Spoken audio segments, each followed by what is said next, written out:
Ngalaban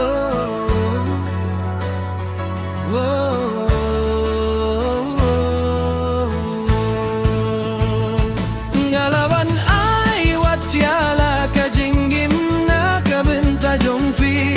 Ngalaban ay ruya kajing shishabad kajing gay chonga. Ngalaban pun kilaya kai kabalato kajing yo benta.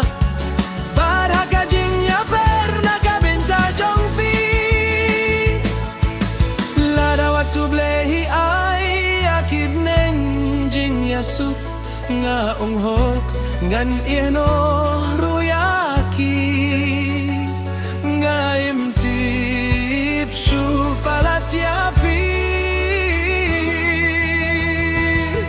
nga fi nga itu yalade nga shunye utang yafi kumla jongbai ngaraban ay watyala kajingin ngalaban ay ruya kajing shishabad kajing gay chonga. Ngalaban pun kulaya kai kabalato kajing yo binta.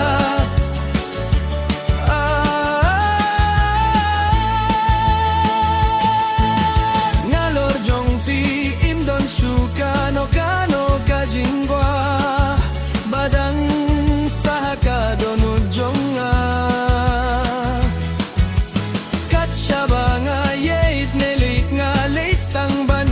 Kendu ya fi nakabenta jong fi kajingit lenti jonga. Lem ma fi ngan lechai ngaim tip shupalati afi na fi ngai tu yalade.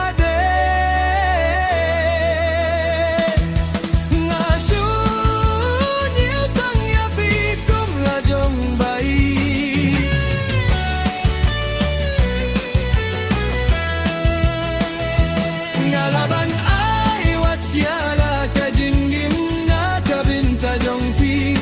Ngalaban ay ruya kajing shishabat kajing gay chonga. Ngalaban pun kilaya kai kabalato kajing yo binta. Barha kajing ya perna kabinta jongfi. Lada watu blay hi ay akib nenjing yasuk nga onghok ngan ihno